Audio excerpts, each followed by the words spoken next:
PTI अगवाणनि जी गिरफ़्तारियुनि ते senate में गर्मा गर्मी। फैसल वावडा की तकरीर दौरान पीटीआई सेनेटर्स जो एहतजाज ऐं घोर। ऐवान मां वॉकआउट करे विया।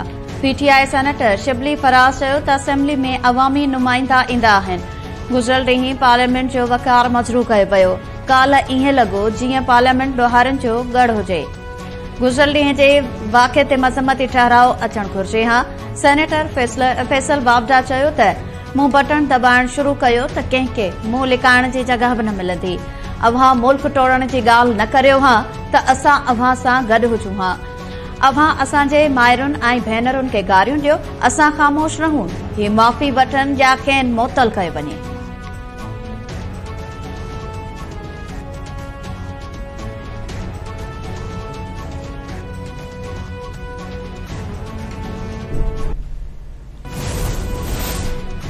PTI chairman barrister Gohar Khan आज़ाद थी वियो। पुलिस जो चवणु आहे त गौहर खान खे संजाणी थाणे ते दाख़िल केस मां आज़ाद कयो वियो आहे।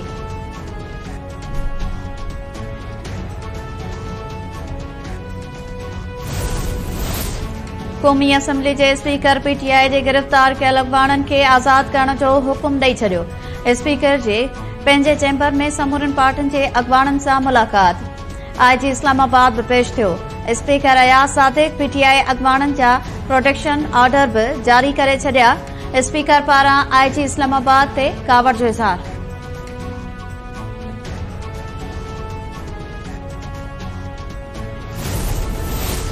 हुकूमत पीटीआई अगवाणनि जी गिरफ़्तारीअ खे कानूनी करार ॾेई छॾियो। वफ़ाक़ी वज़ीर ख्वाजा आसिफ जो चवणु आहे त गुज़िरियल ॾींहुं जेको कुझु थियो उहो कानून मूजिबि थियो। सूबो वफ़ाक़ ते हमले जी ॻाल्हि कंदो त रद्द अमल ईंदो। आचर ॾिहाड़े पाकिस्तान जी आइनी हैसियत खे चैलेंज कयो वियो। राणा तनवीर चयो त पीटीआई गार गंद वारी सियासत खे हथी ॾिनी। इजलास दौरान ख्वाजा आसिफ ऐं अली मोहम्मद ख़ान में मुंहमारी।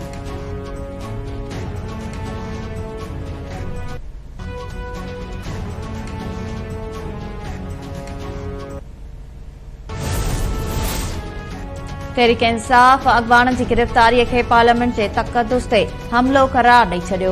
अली मोहम्मद ख़ान क़ौमी असेंबली में ॻाल्हाईंदे चयो त असांजे एमएनएस खे पार्लियामेंट मां गिरफ़्तार कयो वियो। सियासत में सभु कुझु हूंदो आहे पर अना जो मसइलो धार आहे। गुज़िरियल राति पार्लियामेंट ते चढ़ाई करण वारनि ख़िलाफ़ आर्टिकल 6 लॻायो वञे। गैर जमहूरी कुवतुनि सां थींदड़ झेड़े में जमहूरियत जो साथ ॾींदासीं। असां मुल्की आइन जी दिफ़ा जो हल्फ़ खंयो आहे। महमूद ख़ान अचकज़ई चयो आहे त जेतिरियूं बि क़ुर्बानियूं ॾियणियूं पयूं ॾींदासीं।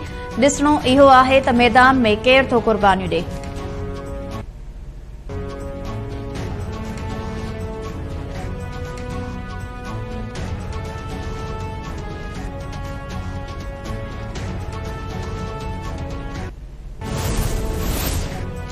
इरसा एक्ट में इम्कानी तरमीम ख़िलाफ़ पीपल्स पार्टी जो सेनेट में सख़्त एहतजाज।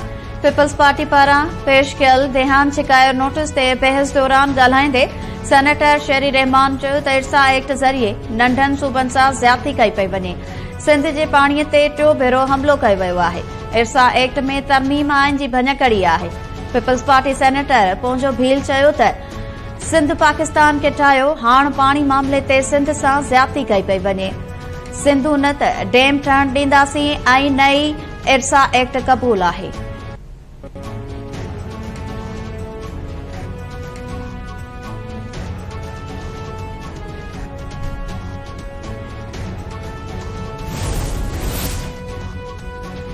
सुप्रीम कोर्ट जे जजिस जो अंग वधाइण बाबति तरमीमी बिल क़ौमी असेंबली में पेश। बिल दानियाल चौधरी पारां पेश कयो वियो।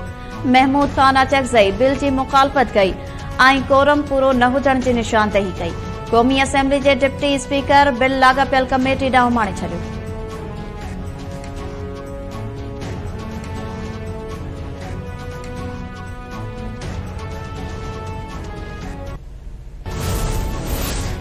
आसफा भुट्टो ज़रदारी यूटिलिटी स्टोर्स खे बंदि करण वारो मामलो क़ौमी असेंबली में उथारे छॾियो।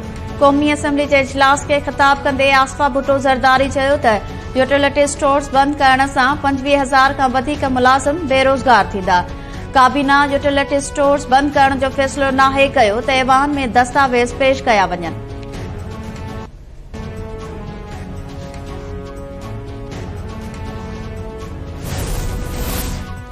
सिंध असेंबली औरतुनि ऐं सहाफ़ियुनि ख़िलाफ़ गुथा लफ़्ज़ ॻाल्हाईंदड़ केपी जे वॾे वज़ीर ख़िलाफ़ मज़म्मती ठहराउ मंज़ूर करे वरितो। पीपल्स पार्टी जी MPA सादिया जावेद जो अली अमीन गंडापुर ख़िलाफ़ पेश कयल ठहराउ अक्सीरियत राय सां मंज़ूर करे वरितो। ठहराउ जे मतन में चयो वियो त इलेक्शन कमीशन ऐं लाॻापियल इदारा अली अमीन जे बयान जो नोटिस वठनि। अली अमीन गंडापुर ख़िलाफ़ ठहराउ पेश करण ते PTI मेंबर्स जो घोड़। घरू वज़ीर ज़ियाउल हसन लंचार चयो त अहिड़े जाहिल शख़्स खे सूबे जो वॾो वज़ीर न हुअणु घुरिजे।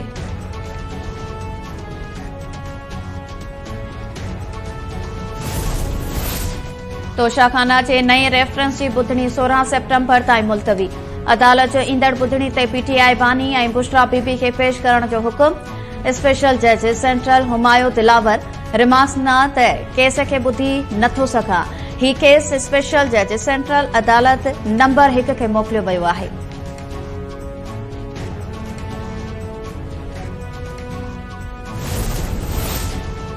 Supreme court national park area में क़ाइम मॉल ऐं ॿिया रेस्टोरेंट खे ख़त्म करण जो हुकुम बरक़रार रखी छडि॒यो।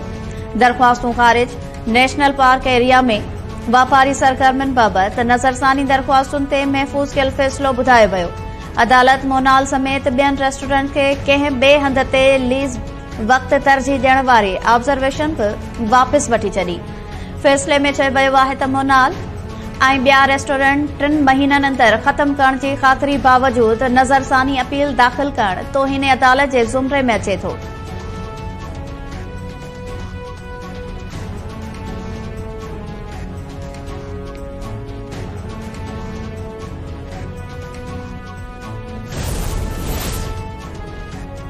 सेनेट चेयरमैन यूसुफ रज़ा गिलानी पंहिंजे ख़िलाफ़ तोशाखाना केस एहतसाब अदालत में चैलेंज करे छडि॒यो।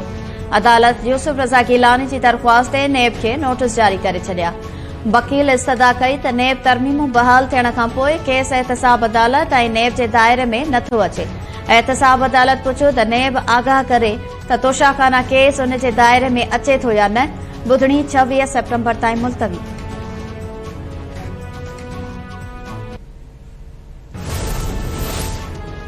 Sindh high court bench Hyderabad में नारी जे क़त्ल केस में जवाबदारनि जी ज़मानत वारी दरख़्वास्त ते ॿुधणी।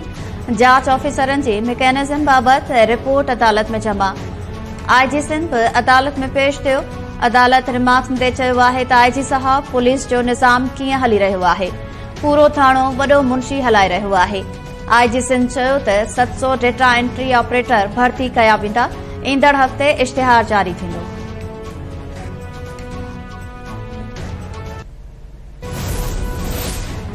सिंध हाई कोर्ट सूबे में दर्सी किताब न मिलण वारी दरख़्वास्त ते धुरियुनि खे नोटिस जारी करे छडि॒या। सिंध टेक्स्ट बुक बोर्ड जे चेयरमैन सेक्रेटरी एजुकेशन ऐं सेक्रेटरी फाइनेंस खे नोटिस जारी कया विया। अदालत धुरियुनि खां 18 सेप्टेम्बर ताईं जवाब तलब करे वरितो।